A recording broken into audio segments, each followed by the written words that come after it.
Beyonce and the other Grammy winners may not be aware of this, but the coveted statues are handcrafted works of art. Mireya Villarreal paid a visit to the artist known as the Grammy Man.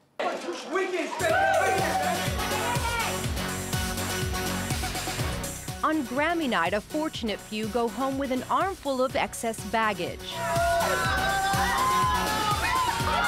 It's a burden they're more than happy to bear. This is really awkward holding these. Most have no idea the shiny piece of hardware in the palm of their hand takes shape far from the luster of Los Angeles.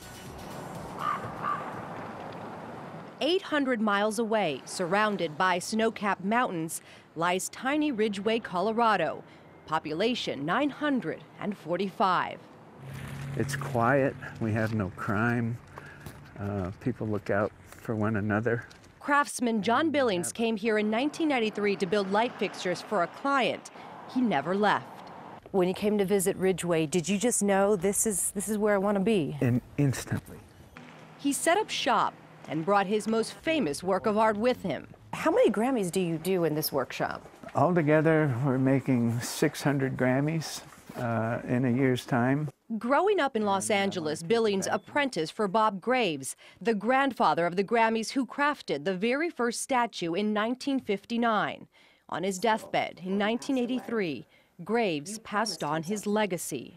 He asked me to promise that I would not let another company get the Grammy Awards, that I would keep them. So this is the mold for the cabinet portion of the Grammys.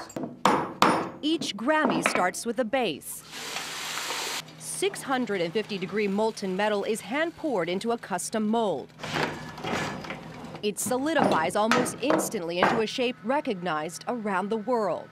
This is a special mixture of metals. Yes, it's a mixture of zinc and aluminum, and it has some trace elements in it, and I can't tell you what those are. That's the secret. Yes. He even gave it its own name, Grammy. It takes 15 meticulous hours to assemble each statue, piece by piece.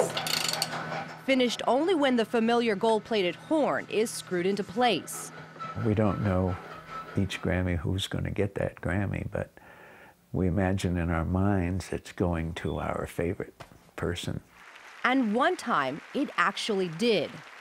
It was when Bob Dylan was handed his Lifetime Achievement Award. Congratulations. And then I realized that my hero, I made something for my hero. This is my bench where I do a lot of repair work. This was the one that Taylor Swift dropped when she was holding an armload of them, and it broke, and we got her to autograph it for us. At 72 years old, John Billings has turned minor mishaps into treasured memories and a lifetime of craftsmanship into a simple nickname, the Grammy Man. I don't know if making the Grammys defines me, but it certainly fulfills my needs. How long will you continue to do this? As long as I can. After all, he has a promise to keep to the mentor who asked him to keep the Grammy in the family over 30 years ago. Do you feel like you've lived up to that promise? I do. I think he would be proud. Mireya Villarreal, CBS News, Ridgway, Colorado.